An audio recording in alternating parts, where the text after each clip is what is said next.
있습니다. 누가복음 22장입니다. 14절부터 20절 말씀. 누가복음 22장 14절부터 20절 말씀을 교대로 한 절씩 읽겠습니다.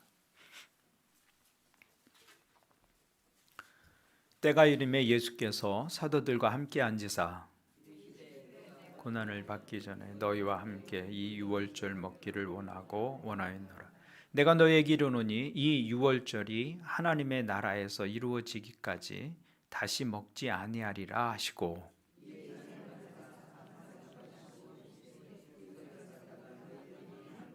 내가 너희에게 이르노니 내가 이제부터 하나님의 나라가 임할 때까지 포도나무에서 난 것을 다시 마시지 아니하리라 하시고, 이것은 너희를 위하여 주는 내 몸이라. 너희가 이를 향하여 나를 기념하라 하시고. 같이 읽겠습니다. 저녁 먹은 후에 잔도 그와 같이 하여 이르시되 이 잔은 내 피로 세우는 새 언약이니 곧 너희를 위하여 붓는 것이라. 아멘. 오늘 예배 오신 여러분들을 다시 한번 환영합니다. 옆에 분들과 인사 나누겠습니다. 하늘 복 많이 누리십시오. 네, 감사합니다. 날씨가 많이 추워졌습니다. 내일 한파가 있을 거라고 그러시는데 건강을 잘 지키고 유지하는 여러분들 되시기를 바랍니다. 오늘 우리가 읽은 말씀은 성찬식에 관한 이야기죠. 주님께서 십자가에 달리시기 전날 밤 제자들과 함께, 이때가 유월절이었습니다. 유월절 만찬을 함께 드시면서 이 성찬의 의식을 제정하셨습니다. 예수님의 말씀 속에 수수께끼 같은 말씀이 있습니다. 16절 말씀을 보시면 내가 너희에게 이르노니 이 유월절이 하나님의 나라에서 이루기까지 다시 먹지 아니하리라 하시고, 또 18절 말씀을 보시면 내가 너희에게 이르노니 내가 이제부터 하나님의 나라가 임할 때까지 포도나무에서 난 것을 다시 마시지 아니하리라 하시고, 이 문장만 가지고 보면 무슨 말씀인지 잘 이해하기가 쉽지 않습니다. 근데 이 말씀의 의미는 지금 내가 너희와 함께 유월절을 지내고 있는데 이 유월절이 마지막 유월절이 될 것이라는 말씀입니다. 다시 하나님의 나라가 이루기까지 다시는 이런 유월절은 없을 것이다. 이렇게 말씀하신 거예요. 유월절이 어떤 날입니까? 유월절은 하나님께서 이스라엘 백성들을 애굽의 압제로부터 구원해 내신 날입니다. 유대인들의 가장 큰 절기가 유월절입니다. 유대인들은 대대로 이 날을 기념하면서 하나님의 그 구원의 능력과 은혜를 기억하고 감사했습니다. 지금도 유대인들은 가장 큰 절기로 유월절을 지키고 있죠. 그런데 이 유월절은 이 애굽의 압제에서 이스라엘 백성을 구원하신 것만 이야기하고 있는 것이 아니라 사실은 하나의 예표입니다. 어떤 예표예요? 사람을 죄에서 구원하시는, 모든 죄인을 구원하시는 예수 그리스도의 십자가를 미리 보여주신 예표입니다. 유월절은 말 그대로 뭐가 넘어간 거예요? 죽음의 재앙이 넘어간 거잖아요. 죽음의 재앙이 넘어갔단 말이죠. 애굽의 장자가 죽는 그 심판이 내려졌을 때 하나님께서 어린 양을 잡아서 그 피를 문설주와 임방에 바르면 그 피를 바른 그 집을 죽음의 사자가 넘어갈 것이다. 유월이에요. 유월할 것이다. 그래서 유월절이죠. 그 날을 기억하고 지키는 날이 유월절입니다. 근데 이 유월절은 뭐의 예표냐면 하나님의 어린 양 되신 예수 그리스도의 예표예요. 어린 양을 잡아서 그 피를 문설주 임방에 바른 집은 죽음의 재앙이 넘어간 것처럼 예수 그리스도, 어린 양 되신 예수 그리스도의 피를, 보혈을 믿는 자들에게 우리에게 죽음의 재앙이 넘어가는 것이죠.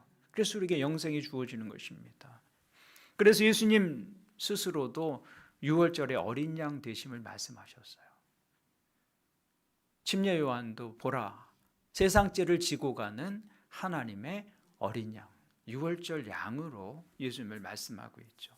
예수 그리스도를 통해서 이제 유월절은 유대인의 해방된, 나라가 세워지고 해방의 날을 기념하는 날이 아니라 모든 사람들이 죄와 사망에서 해방된 것을 기념하는 그런 십자가의 사건과 연결되는 것이죠. 예수님께서 친히 당신의 몸으로 그 유월절의 진정한 의미를 완성시킨 것입니다. 그것이 십자가와 부활의 사건입니다. 그래서 신약 시대에 와서 우리는 더 이상 유월절을 어린 양을 잡아서 희생의 제물로 드리는 그런 구약의 방식으로 지킬 이유가 없어진 것이죠. 그래서 다시는 이 유월절 를 내가 지키지 않을 것이다. 또 포도나무에서 난 그 포도주를 마시지 않을 것이다. 이렇게 말씀하신 것이죠. 출애굽을 기념하던 그 유월절 식사는 이제는 죄와 죽음으로부터 해방된 새로운 출애굽. 구약의 출애굽이 있었지만 예수 그리스도의 십자가를 통해서 죄와 죽음으로부터 해방된 새로운 출애굽을 우리는 경험한 것이죠. 십자가를 통해서. 그래서 그 유월절의 개념이 십자가를 통한 구원의 은혜를 기념하는 주의 만찬으로 이어지게 된 것입니다. 유대인의 유월절에서 세상의 모든 구원받은 사람들이 참여하는 성찬으로 유월절의 그 잔치가 성찬으로 이렇게 확대되어져 가는 것이죠. 그래서 하나님의 나라가 임할 때까지 다시 이 땅에서는 유월절을 지키지 않게 될 것이다. 이미 그 유월절의 의미를 하나님의 아들 예수 그리스도께서 십자가 위에서 완성했기 때문입니다. 그래서 주의 만찬은 기독교 신앙에서 매우 중요한 요소입니다. 주님은 친히 이것을 행하여 나를 기념하라 이렇게 말씀하셨어요. 주님께서 직접 명령하신 몇 가지 안 되는 명령입니다. 주님의 만찬을 주님께서 제자들과 함께 하시면서 이것은 해도 되고 안 해도 된다. 그런 옵션으로 선택상으로 주신 게 아니야. 이것을 행하여 마실 때마다 나를 기념하라. 직접적인 명령이죠. 그래서 사도행전을 보시면 초대교회는 모일 때마다 애찬을 겸한 성찬의 예식을 행했던 것을 볼 수 있습니다. 그리고 이 성찬의 의식 가운데 우리가 붙잡아야 할 교회의 본질이 담겨 있습니다. 왜냐하면 초대교회는 모일 때마다 성찬을 행하는 성찬 공동체였기 때문입니다. 그러면 성찬 공동체로서 교회는 어떤 것이냐? 교회는 그리스도를 경험한 사람들의 모임이다라는 것입니다. 그리스도를 경험한 사람들의 모임이에요. 그리스도를 경험하지 않은 사람들은 교회 공동체 안에 일원이 될 수 없죠. 우리 모두 그래서 침례를 받음으로 그리스도를 경험한 것을 고백하고 교회 일원이 되는 것이죠. 주님은 성찬을 제정하시면서 주님의 몸과 피를 상징하는 그 떡과 포도주를 먹고 마실 것을 명하셨습니다. 여기 먹는다, 마신다라는 것은 실제적이고 직접적 행위입니다. 남이 대신해 줄 수 있는 게 아니죠. 그리스도인은 누구나 그리스도를 직접 경험함으로써 교회의 일원이 된다는 말씀이에요. 거듭남은 혈통의 결과도 아니고 사람의 뜻에서 나오는 것도 아닙니다. 하나님과의 직접적인 경험만이 우리가 하나님과 관계를 맺는 유일한 길입니다. 그래서 기독교는 체험의 종교예요. 체험의 종교. 기독교가 체험의 종교이기 때문에 신앙은 누구도 대신해 줄 수 없는 것입니다. 신앙은 철저히 개인적인 것이고 직접적인 것입니다. 그래서 먹는다는 말을 하는 것이고 마신다는 말을 하는 거예요. 여러분, 내가 좋아하는 사람이 먹었다고 내 배가 부른 건 아니잖아요. 그건 독립적 행위예요. 내가 직접 먹고 내가 직접 마시는 것이죠. 그래서 남의 신앙 빌릴 수도 없고 빌려줄 수도 없습니다.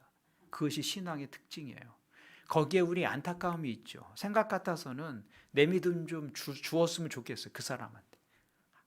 아무리 믿고 싶어 해도 안 믿어진다고 하는 사람들 있잖아요. 할 수만 있으면 내 믿음 그냥 이렇게 조금이라도 떼서 주었으면 하는 그런 생각이 들 때도 있습니다. 그런데 그럴 수가 없습니다. 신앙은 누가 대신해 줄 수 있는 것이 아니다. 직접적인 경험이다. 하나님에 대한 직접적인 경험이에요. 그래서 주님은 너희는 나를 먹으라고 하신 거예요. 나를 먹으라. 여기 먹는다는 행위는 개인적이고 직접적인 행위인 것이죠. 내가 먹어야 하는 거예요. 내가 먹어야. 누가 먹는 것을 본다고 배부른 것도 아니고 내가 먹어서 그 양분을 그에게 전달해 줄 수 있는 것도 아닙니다. 마찬가지로 신앙은 철저하게 개인적인 것이고 직접적인 경험을 통해서 시작되는 것이다. 그래서 하나님의 교회는 어떤 곳입니까? 교회는 그 하나님에 대한 공통의 경험을 가진 사람들의 모임이에요. 하나님에 대한 공통의 경험. 그 경험을 우리가 함께 모여서 더 나누고 풍성하게 만들어 가는 곳. 그것이 교회인 것이죠. 이것이 먹는다는 의미고 마신다는 의미입니다. 나를 먹고 나를 마시라는 말씀은 주님을 실제로 그렇게 경험하라라는 말씀이죠. 그래서 시편 기자는 이렇게 말했습니다. 시편 34편을 보니까 너희는 여호와의 선하심을 맛보아 알지어다. 맛을 하나님을 이렇게 맛으로 경험하라 이렇게 말하고 있는 것이죠. 맛보아 알라. 그래서 우리는 삶의 모든 기회를 통해서 주님을 맛보고 경험하고 알아가는 것입니다. 그것이 신앙의 여정인 것이죠. 하나님은 우리가 그렇게 개인적으로 하나님을 경험하도록 그렇게 우리를 불러주신 것입니다. 그리고 동시에 공동체 안에서 그 경험을 더 풍성히 만들어가는 것입니다. 내가 만난 하나님, 또 다른 사람이 만난 하나님, 그 하나님을 우리가 함께 나누면서 우리가 하나님에 대한 경험들을 더 풍성하게 만들어가는 것이죠. 그것이 우리에게 교회를 주신 목적입니다. 그래서 교회와 목장에서 그 나눔과 교제를 통해서 우리의 신앙은 추상적인 것이 아니라 구체적인 것이 되어야 합니다. 말로만 듣던 하나님이 사도 요한의 고백처럼 손으로 만진 바 되고 눈으로 본 바 되고 귀로 들은 바 되는 그런 실제적 경험으로 이어져야 하는 것이죠. 저는 우리 교회와 목장이 주님을 맛보아 아는 그런 경험의 공동체가 될 수 있기를 주님의 이름으로 축원을 드립니다. 두 번째 교회는 어떤 곳이냐? 교회는 그리스도를 기념하는 사람들의 모임입니다. 교회는 그리스도를 기념하는 사람들의 모임입니다. 19절을 보시면 이렇게 말씀하고 있습니다. 또 떡을 가져 감사기도 하시고 떼어 그들에게 주시며 이르시되 너희는 이것은 너희를 위하여 주는 내 몸이라 너희가 이를 행하여 나를 기념하라 하시고 나를 어떻게 하라고요? 기념하라. 이것을 행하여 나를 기념하라. 그러니까 성찬은 주님을 기억하고 기념하는 행위다라는 것이죠. 여기 기억하고 기념하라는 말씀은 얘들아 나를 제발 잊지 말아다오 그런 얘기가 아닙니다. 주님이 우리에게서 잊혀질 것을 염려해서 제발 잊지 말고 1년에 한두 번이라도 마치 믿지 않는 집안에서 제사 지내면서 부모님 1년에 한두 번 기억하듯이 너희들 1년에 한두 번이라도 꼭 이것을 행해서 나를 기억해다오 그런 표현이 아닙니다. 이것은 주님 자신을 기억해달라는 그런 이야기가 아니라 우리 자신을 위해서 그렇게 말씀하신 거예요. 기억하고 기념한다는 것은 그것을 가치 있게 여긴다는 말입니다. 그런데 중요한 것은 사람은 자신이 가치 있게 여기는 것을 통해서 그의 삶의 질이 결정됩니다. 내가 무엇을 가치 있게 여기느냐 그것이 내 삶의 질을 만들어요. 사람은 자신이 기념하고 자랑하는 것 이상의 삶을 살지 못합니다. 가진 것을 자랑하는 사람들이 있죠. 그 물질 이상의 삶을 살지 못합니다. 배운 것을 자랑하는 사람들도 있어요. 그러나 사람들의 인생은 절대로 자기가 자랑하고 자기가 기념하는 것 이상이 되지 못합니다. 한 부자 청년이 예수님을 따르겠다고 왔었습니다. 근데 예수님께서 그 청년에게 무엇이라고 말씀하셨어요? 내 소유를 다 팔아서 가난한 사람에게 주고 그리고 와서 너는 나를 따르라. 그랬더니 이 청년이 부자인 거로 주님을 따르지 못하고 떠났다. 이 청년이 자기 인생에서 자랑하고 기념하는 것 역시 물질이었어요. 물질. 그래서 자기가 기념하는 것을 넘어선 삶을 살지 못하는 것이죠. 그러므로 한 사람의 인생은 그가 무엇을 기념하며 사는가에 따라서 결정이 되는 것입니다. 그런데 주님은 오늘 우리에게 무엇을 말씀하고 있는 거예요? 너희는 나를 기념하라. 나를 기념하라. 이것을 행하여 나를 기념하라. 그러므로 그리스도의 삶을 한마디로 이야기하면 주님을 기념하는 삶이다라는 거예요. 나를 찢기신 주님의 육체를 기억하는 것이고 나를 하나님의 자녀로 삼기 위해서 흘리신 그 피를 기억하는 삶을 사는 것입니다. 그리고 우리가 주님을 기념할 때 어떤 일이 생깁니까? 우리의 시선이 달라집니다. 내가 얼마나 사랑받는 존재인지를 알게 되죠.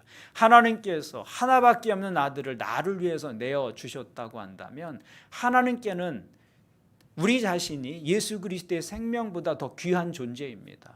그 시각으로 내 인생을 다시 보게 되는 거예요. 내 삶을 다시 보게 되는 것이죠. 우리가 이 땅에 속하여 살지만 하나님 나라에 속한 존재라는 새로운 자각을 가지게 되는 것입니다. 영혼을 생각하고 나 이 땅에서만 사는 존재가 아니라 영원 속에서 하나님의 사랑을 받으면서 영원히 살아갈 그 영혼에 대한 그런 관점에서 내 삶을 바라보게 되는 것이죠. 여러분, 같은 곳에서 바다를 보아도 사람이 서 있는 위치에 따라서 수평선이 달리 보입니다. 키가 작은 사람은 볼 수 있는 거리가 좀 짧아요. 근데 키가 큰 사람은 어떻습니까? 좀 멀리 볼 수 있죠. 좀 더 멀리 볼 수 있죠. 높은 곳에 서면 더 멀리 보이지 않는 것을 볼 수 있게 됩니다. 같은 자리에 있어도 보이는 관점에 따라서 그 보는 것이 달라진다 그 말이죠. 그렇다면 영혼의 관점에서 삶을 바라보는 사람은 지금 여기에서 삶을 바라보는 사람과 그 보는 것이 다를 수밖에 없는 것이죠. 그래서 예수 그리스도를 기억하고 기념할 때 우리의 생각이 달라지고 우리의 삶에 관심이 달라질 수밖에 없는 것입니다. 우리가 주님을 기념하는 순간 우리의 관점은 이 땅이 아니라 하늘 보좌 위로 옮겨지는 거예요. 그 영광스러운 자리로 옮겨지는 것이죠. 그 영혼의 관점에서 오늘 우리의 삶의 자리를 보는 것입니다. 그러면 보는 것이 달라지는 것이고 그때 우리의 인생의 질이 달라지는 것입니다. 그러므로 우리가 주님을 기념하면서 십자가를 생각할 때 제일 먼저 바뀌는 것은 눈이다라는 것입니다. 눈. 우리의 시각이 바뀌는 거예요. 믿음은 이 시각을 바꾸는 것입니다. 예수님을 믿는다는 것은 이 눈을 바꾼다는 것을 의미하는 거예요. 하나님과 세상과 자신을 바라보는 눈을 바꾸는 것입니다. 그래서 제가 목장 모임에서 감사의 내용을 좀 나누라고 부탁하는 이유는 이 눈을 바꾸자는 데 있습니다. 눈을. 삶을 어떤 눈으로 보느냐에 따라서 같은 사실을 보더라도 그 보는 시각이 달라집니다. 불신의 눈으로 바라보면 원망할 것 투성이죠. 불평할 것 투성이입니다. 그렇지만 같은 것을 보더라도 믿음의 눈으로 바라보면 그 속에서도 감사할 것이 있게 돼요.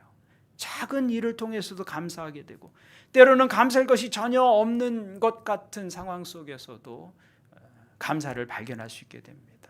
같은 상황에서 어떤 사람은 불평하고 원망하지만 그 같은 상황에서 어떤 사람은 감사할 수도 있고 찬양할 수 있게 됩니다. 무엇을 보느냐에 따라서 달라지는 것이죠. 그런데 우리가 그리스도를 기억하고 기념할 때 그 눈이 바뀌게 되는 것입니다. 우리를 위해서 아들을 아끼지 않고 내어주신 그 하나님을 생각하면 지금 내가 만나고 있는 이 상황이 아무리 힘들고 어려워도 그게 전부일 수는 없는 것이죠. 하나님께서 아들까지 내어주시고 우리를 구원하시고 사랑하시기로 결정하셨다고 한다면 내가 지금 만나고 있는 이 상황이 힘들고 어려운데 그것이 전부일 수는 없는 것입니다. 하나님은 우리를 삶과 우리의 삶을 고통과 어려움으로 끝나게 하지 않으십니다. 그것이 무엇을 통해서 보여주셨어요? 십자가와 부활의 사건을 통해서 보여주셨잖아요. 우리의 삶의 끝이 하나님 모를 때 어떤 것이었습니까? 그 끝은 죽음이었고 심판이었고 멸망이었습니다. 우리가 죄인이었기 때문입니다. 그런데 우리의 그 끝을 바꾸어 주셨어요. 주님께서 십자가를 통해서 당신의 가장 사랑하시는 아들을 내어주시면서까지 우리의 끝을 바꾸어 주셨다고요. 그러니까 우리가 지금 만나고 있는 상황이 힘들다고 한다면 거기가 끝은 아니라는 것이죠. 그게 끝일 수가 없어요. 주님의 일하심은 아직 끝나지 않은 것입니다. 우리의 끝은 멸망이 아니라 영생이고 죽음이 아니라 생명이다라는 것이죠. 그 믿음을 가지고 보면 우리가 지금 만난 이 상황도 고통과 어려움 그 자체로 절대 끝나지 않을 것이다.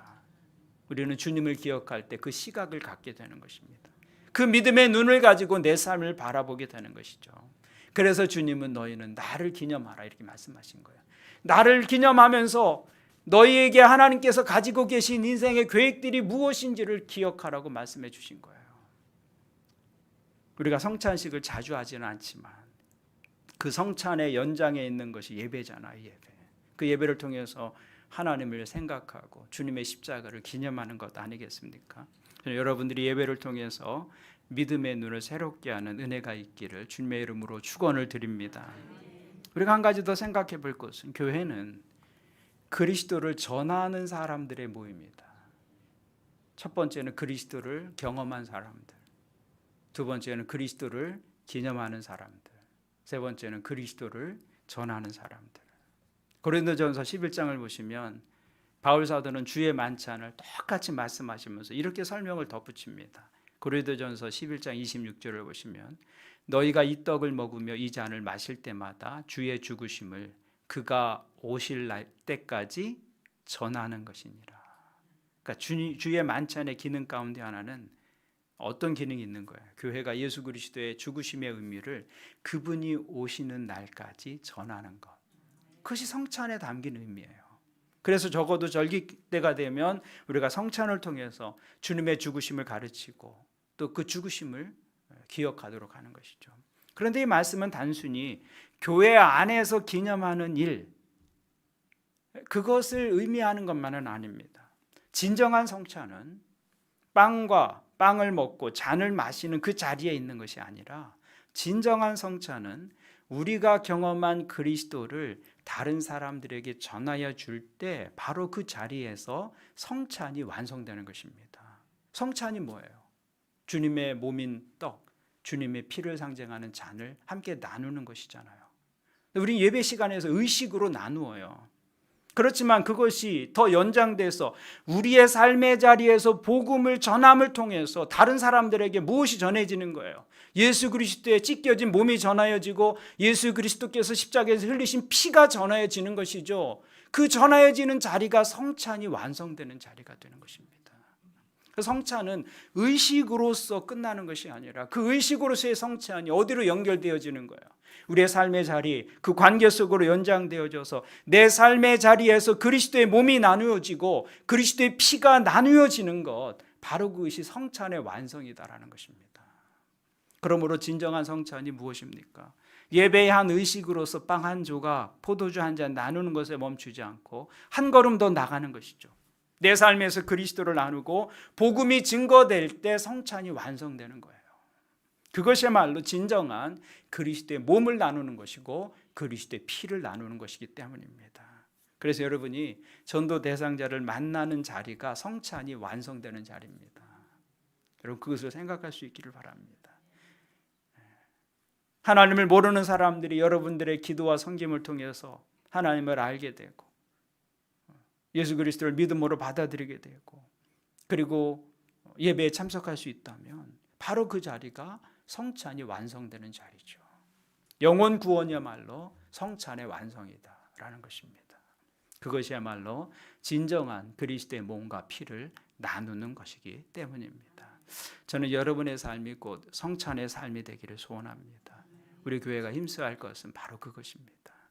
여러분의 목장과 교회가 그리스도의 몸과 피를 나누는 성찬이 완성되는 자리가 되어야 할 것입니다. 그래서 올 한 해 여러분이 가는 곳마다, 여러분이 모이는 그 장소마다, 여러분이 만나는 사람들마다 여러분을 통해서 그리스도의 몸이 나누어지고 그리스도의 피가 증거되는 성찬이 완성되는 복된 성도의 삶을 살아가시는 또 한 해가 될 수 있기를 주님의 이름으로 축원을 드립니다. 아멘. 기도하시겠습니다. 오늘 말씀을 가지고 함께 기도하겠습니다. 오늘 성찬에 관한 이야기를 함께 나누었습니다. 교회는 성찬 공동체입니다. 주님의 살과 피를 먹고 마심으로 구원에 참여하고 하나님의 자녀가 된 사람들의 모임이 교회입니다. 먼저 우리의 믿음이 성찬을 경험하는 믿음 되게 해달라고 기도하시기를 바랍니다. 주님은 제자들에게 당신의 살과 피를 먹고 마시라고 하셨습니다. 우리의 믿음은 추상적인 개념이 아니라는 것이죠. 구체적으로 맛볼 수 있고 경험할 수 있는 것이 믿음입니다. 하나님, 우리 믿음이 하나님을 직접 만나고 하나님을 직접 경험하는 믿음 되게 도와주옵소서. 그 경험의 크기가 믿음의 크기입니다. 올 한 해 주님을 삶으로 경험하는 그 경험이 깊어지고 더 넓어지고 더 확대될 수 있게 도와주십시오. 삶의 다양한 영역 속에서 하나님을 만나고 경험하게 역사해 주옵소서. 여러분 기도해 주시기를 바라고요.